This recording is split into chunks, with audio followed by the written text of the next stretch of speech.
तो देखते हैं question number 5, find the value of, first आपको साइन 75 डिग्री का वैल्यू निकालना है और सेकंड जो है वो आपको tan 15 डिग्री का वैल्यू निकालना है। ठीक है, तो देखो साइन फर्स्ट हमको निकालना है साइन 75 डिग्री। तो देखो अभी तक साइन 30 का वैल्यू रहता था तो हम लोग इजी वे में बता देते थे, 45 रहता था इजी, 60 रहता था इजी में बता देते थे।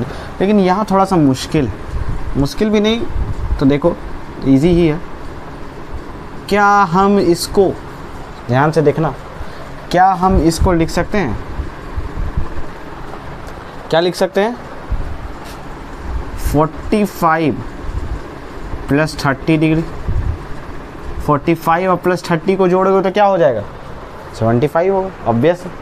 अब देखो, अब यहाँ तुमको एक फॉर्मूला लगाना है साइन ए प्लस बी। तो देखो ध्यान से, साइन ए प्लस बी का क्या फॉर्मूला होता है, तो हम बताए थे sine A into cos B plus cos A into sine B. ठीक है, ये फॉर्मूला आई थिंक तुम लोग को याद होगा।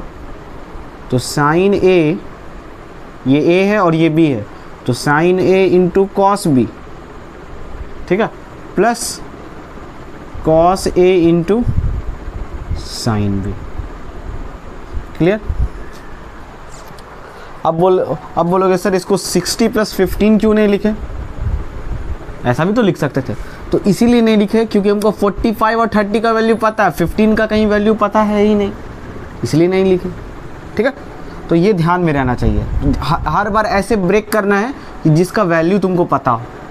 ठीक है, 60 का तो वैल्यू पता था, 15 का नहीं पता था। यहाँ 45 30 दोनों का वैल्यू पता है। देख लो साइन 45 का वैल्यू क्या होता है 1/√2। ठीक है, तो वैल्यू जो पता हो बस वही वैल्यू रखना है। cos 30 का वैल्यू क्या हो जाएगा √3/2। ठीक है, cos 45 1/√2, साइन 30 1/2। ठीक है, तो √3/2√2 प्लस 1 इंटू 1 1 2√2, 2 को पहले लिख दिए।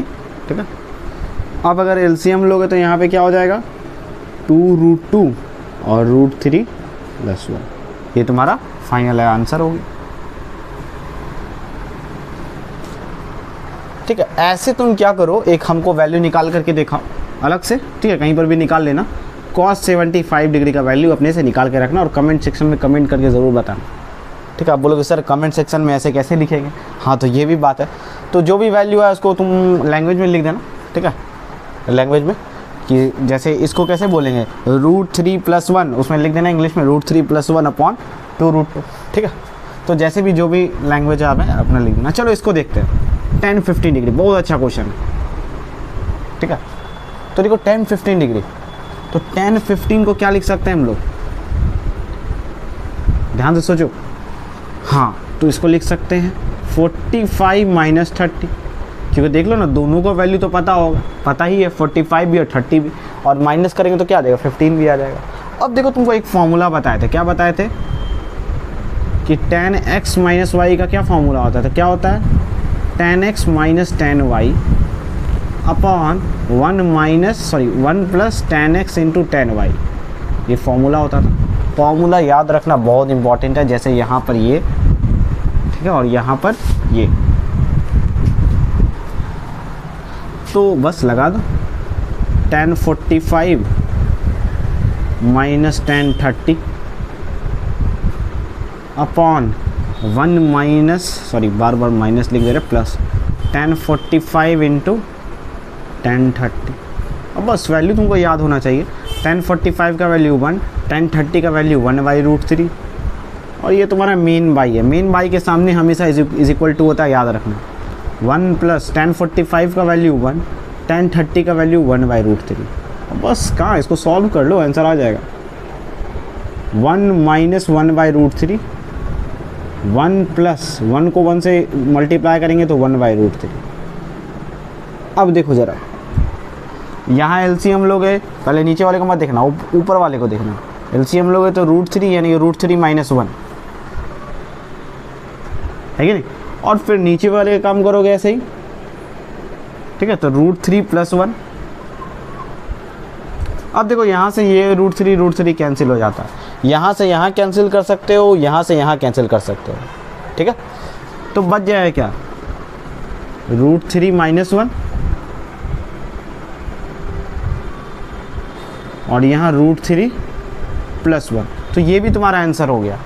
लेकिन सुनो, यहाँ तक आंसर नहीं हुआ, ठीक है। ये भी हालांकि आंसर है, लेकिन रूट कभी नीचे नहीं रहता है, तो उसको रेशनलाइज कर देते हैं। बोलोगे सर यहाँ भी कर सकते हैं रेशनलाइज, हाँ यहाँ भी कर सकते हो तुम, ठीक है। तो चलो इसको रेशनलाइज कर देते हैं। तो रेशनलाइज करने का मतलब क्या, √3 - 1 और √3 - 1 से ऊपर नीचे मल्टीप्लाई कर देते हैं, ठीक है। क्यों करते हैं, देखो ध्यान से, रेशनलाइज करने का सेंस क्या होता है, यहाँ प्लस है तो यहाँ ये दोनों सेम ही रहेगा, लेकिन साइन अपोजिट हो जाएगा, ऊपर नीचे से मल्टीप्लाई डिवाइड हो जाएगा। बस यही रेशनलाइज का काम है, जो भी नीचे वाला रहता है ये वाला, ठीक है। हालांकि ऊपर वाले को भी तुम रेशनलाइज कर सकते हो, लेकिन ज़्यादातर नीचे वाले को रेशनलाइज करते हैं हम लोग। क्या करते हैं, इसका साइन अपोजिट कर देते हैं, सिर्फ बीच वाले का, ऊपर नीचे मल्टीप्लाई डिवाइड कर देते हैं। तो देखो √3 - 1 √3 - 1 का होल स्क्वायर हो जाएगा, और नीचे देखो a + b a - b इस फॉर्म में आ रहा है, तो इसका फॉर्मूला क्या होता है, a² - b²। तो देख लो यहाँ भी a + b a - b क्या हो जाएगा, a² - b²। अब a - b का होल स्क्वायर क्या होता है, यहाँ पर भी फॉर्मूला तुमको मैथ में कहीं पीछा नहीं छोड़ेगा, इसीलिए अगर फार्मूला से भागना चाह रहे हो तो मैथ से भागना पड़ेगा, ठीक है। और जब मैथ ले ही लियो तो भागोगे कहाँ, ठीक है। इससे अच्छा कि भागने से अच्छा फार्मूला सब याद कर लो। a - b का होल स्क्वायर पे इसको ब्रेक कर दो, तो a² + b² - 2ab, ठीक है। यहाँ ब्रेक कर दिए, नीचे √3 का स्क्वायर 3 और 1 का स्क्वायर 1, √3 का स्क्वायर 3 1 का स्क्वायर 1 - 2 √3, और नीचे 3 - 1 2। अब देखो 3 + 1 क्या हो जाएगा, 4 हो जाएगा, -2 √3/2। अब देखो यहाँ से अगर 2 कॉमन ले लोगे, ध्यान से देखो 2 अगर कॉमन ले लोगे तो यहाँ क्या हो जाएगा, 2 - √3, देख लो ना, अगर मल्टीप्लाई करोगे तो 2 2 = 4 और यहाँ 2 √3 और नीचे 2। तो फाइनली ये वाला आंसर हो गया। देखो कहाँ पे लिखते हैं, आई थिंक दिख रहा होगा, यहाँ पर लिख देते हैं 2 - √3 किसका वैल्यू हो गया, 10 15 डिग्री का, ठीक है। कहीं कहीं पर लोग ये वाला वैल्यू भी याद रखते हैं, कहीं कहीं पर ये वाला भी वैल्यू याद रखते हैं। अब आप लोग cot 15 का इसी तरह वैल्यू निकाल करके दिखाइए, इसको नोट डाउन कर लीजिए।